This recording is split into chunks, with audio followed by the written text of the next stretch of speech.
We are, in fact, one. We are, in fact, different aspects of this vast creation. Together, we are enjoying the ups and downs, the highs and lows, the creativity in being human. And so, feel yourself in this moment. Tune in to your heart. Just imagine as if with your inner vision you are looking at your heart. And the heart, as you know, is far more than just that simple organ. It is a center of love. It is an interdimensional space.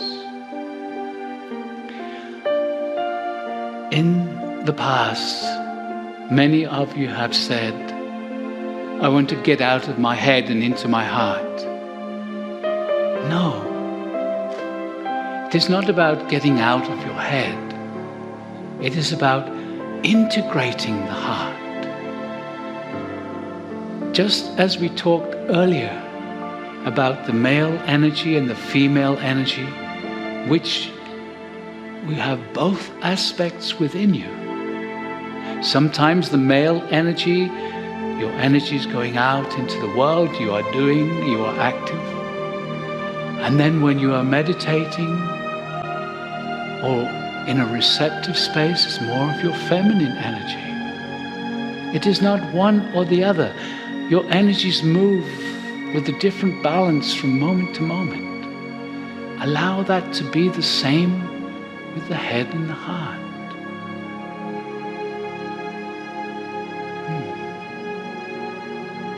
All is one, just different ways of expressing. As we sit here, Alcazar and Brigitte, Kryon and Lee, we are one voice, one message, different words. Why different words? Why the need for many? Because you are all unique. Some people hear it when it is said one way. Others hear it expressed in a different way. Honor your uniqueness and honor the community of one. We love you and we bless you. We honor you greatly. And we will talk to you again very soon.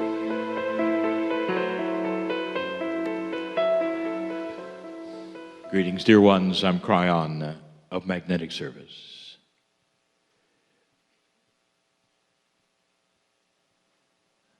The room has been fully warmed up and ready for this message, which is a continuation.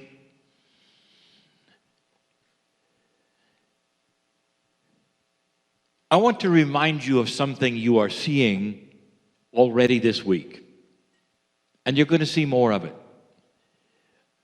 That channeling requires the human psyche and the consciousness. A scientist who channels will have a completely different kind of a channel than a guru.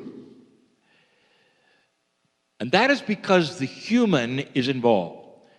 The experience, the sight, the awakening, the time spent in meditation, all has an effect upon that which is the channeling. I want to speak of Brigitte. I want you to know more about the man. Brigitte is not the given name that he received at birth. It is a name that he received from a master of oneness. As a student, as one who sat at the feet of the master of oneness. That is where he got his name. Reflected within the channeling all day long has been the message that you can be one with everything. Did you hear it reflected in the channeling? You know, he even channeled a dragon. The oneness extends to everything. Consciousness is greater than 3 dimensions. And if you have a oneness, you are therefore in all dimensions at the same time. But there's more than that. Today's message, again, is a bit technical. And yet the explanation of oneness is something you need to hear. You need to hear it in a practical way, as well as the ways you've heard it all day long. I'm going to give you an exposure of several things, and I want you to pay attention. All of these things are currently or past happenings in that which you call India. Now, India would be the center of the teaching and the origin of oneness. Oneness was developed without a prophet. I want you to remember that as well. Number one, there's a man who sits with folded legs, and he is one with everything. And what you see that is astonishing, perhaps, is that he's floating a little. He is actually suspending gravity. Some have called it levitation, and there's great laughter when you think of it, because this culture doesn't believe it. You might say, look, if we could know more about what he's doing, we could have anti-gravity. Dear ones, it's not anti-anything. If you questioned the guru, which you cannot at that moment because he is one with everything. If you could question, he would say, because I am one with everything, I am one with the elements, with the physics. I'm one with the rules that would predict in formulas how things work. And yet, if you're one with everything, the formulas are meaningless. You are the formulas. There is a oneness there that is beyond anything that you can possibly imagine. And he's floating. He is one with the physics of the planet. And you might say he is therefore able to do whatever he chooses. Is that real? Number two, there's a man in a tree. And he's been there for some time. And the interesting thing about the man in the tree is that he is also cross-legged. He's balancing seemingly on a branch. But the interesting thing about the man is that he's been there for about a year. And he doesn't move. He doesn't speak. In this condition, he has slowed down his bodily functions, and he doesn't eat. He doesn't eliminate. He's even a little shade of green. He has become one with the tree. He received his complete sustenance in that state that he has chosen to be in, one with nature, where he doesn't need to eat as you do. From the air, from the tree, he receives all he needs, and he sits there. He may sit another year. Do you believe that? Number 3,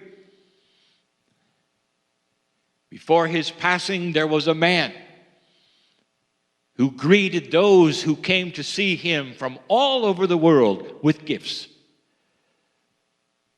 Thousands would sit at his feet, and he would pass among them with a sleeveless shirt out of his hands. He would manifest gifts for them, small organic gifts, wood, plants, sometimes even stone. Out of thin air, he would manufacture these and give them, and give them, and give them. There was proof. There were videos. There were documentaries. Did you see any of them? And the answer is no. You see, in your culture, it simply wasn't believable. But it was real. The man was invested in a oneness that made him one with the universe, with the dimensions. And when you're in that state, physics is not an issue, because you are physics. You are the rules. You are all things. Number 4, in the past, there was a man in a cave, and the man could then put his hand on the rock, and in a certain state of mind, he'd say, I am one with the rock. And he could push his hand as far as he wanted to into the rock. And it gave accordingly. And there are yet today prints of his hand having pushed into the rock. It is there for all to see. It has been documented. Did you see it?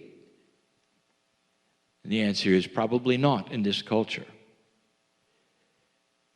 There are things that are happening that show a oneness that I want to talk about. Because those listening to me now, apart from this room, need to know. Oneness is not what you think, dear ones. It's not an esoteric state of mind. It's physical. It's practical.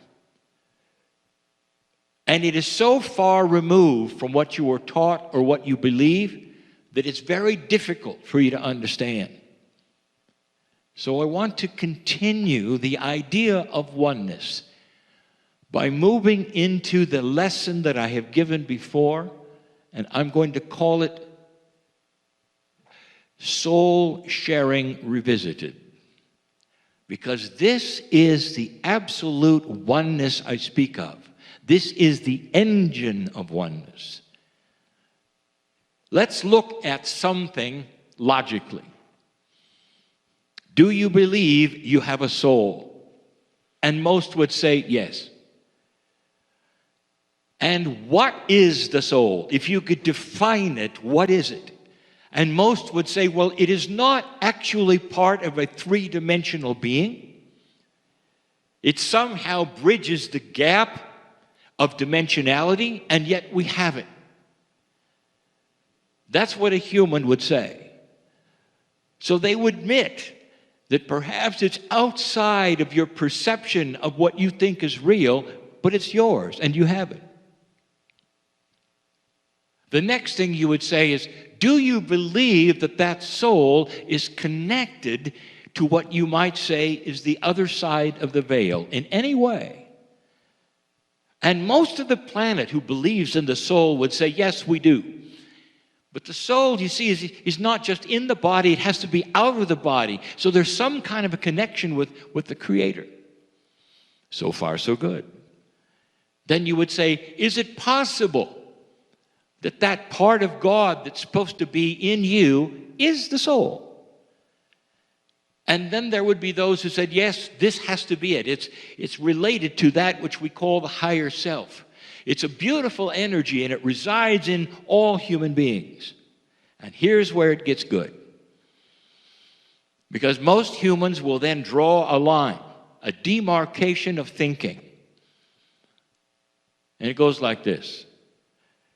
They would say, the soul belongs to me. And it's singular. And we don't understand it, but it's always with me. And then when I die, it goes someplace else and it comes back. And when I die, it goes someplace else and it comes back. It's always one thing. And where this falls short in logic is this. If it is a part of creation, it's a part of what you call God. You have no problems at all with having 1 billion people talk to God at the same time. All can be heard at the same time. Now, that is a multidimensional aspect, and you believe it. And yet, when it gets to your soul, you draw a line. And you say, no, that's not possible, you see, with my soul, because it belongs to me, and I'm in 3D. Not understanding that if you are a piece of creation, the oneness that we speak of, the 1 billion people who can all be heard at the same time, is in you. That is part of your existence. But because you're in 3 dimensions, because of the training, perhaps, that you have had, that is spiritual, you draw a line and you say, well, that cannot be me, and that would not be me. And dear ones, I tell you today, your soul is part of a meshwork, a pattern that belongs to everything. Soul sharing is the most difficult thing we have ever presented. The thing to speak of is so bizarre to most. If it's your soul, how can it be in everything? How can God listen to 1 billion prayers? You can't answer that in 3 dimensions. There is no logic on paper or even in your mind that can conceive of this. Your soul is everywhere. Is it yours or is it everyone else's? Yes. Of course it's yours. It's yours in the oneness of the universe, which is also yours. This is not explainable. It belongs to you so fully, and it belongs to your children, and it belongs to your parents. It belongs to the trees. It belongs to the planet. It belongs to physics. It's in every single dimension. It belongs to the little people and the dragons and the mythology and all of the multidimensional places that may have existed. It belongs to the stars and those who command the stars. That's who you are. And so when you talk about oneness, it's a time for you to contemplate the practicality. Is it possible that you can be one with that which is around you so completely that humanity itself is part of you? You start to see, do you not, some of the masters who emulated the oneness, and you start to see while flowers grew where they walked and animals followed them. You start to understand that there was so much more there. And what they were trying to tell you is that it's that way for you too. You are not isolated. In an older energy, isolation was protection. In a linear fashion, communities, cultures would surround themselves and compete for resources. The development of war, all of these things were because there were singularities here and there. A oneness did not exist. Now you start to understand that the oneness is the answer to peace on earth. Oneness is the answer to peace in your soul. Oneness is the answer to you controlling your chemistry. Oneness is yours. That's soul sharing. That means that a multidimensional human being sits in chairs in front of me. There is no limit to what you can accomplish and what you can do in this realization. More than esoteric, practical to the max. You'll live longer. If you start to understand, you're everywhere. You're beautiful. There's a lot of talk about love and compassion. If I told you that love was more than a feeling or an emotion, love actually is physics. You can feel it, and you know it. When two people fall in love, they go a little crazy. That's physics. I want you to claim it today. Here's what I want you to claim. You could say, I accept things I don't understand that are beyond that which I've ever been told. Not only am I magnificent, but inside me is the ability to be one with so much of what I never thought I could be with. I can be one with healing. I can be one with the chemistry. I can be one with physics. And because of that, I'm a master. And mastery means that I know myself. I know others. I know love. I know compassion. And others will see in me that which is the oneness of all things. That's why you came. To hear some of these things, to know more about them, to understand what you may have experienced today. For the teacher of Prageet speaks of the oneness of all things. That is the thrust. That is what he has learned. That is his name. And now you know. And now you know. Think of these things, not esoterically, but as practical. And so it is.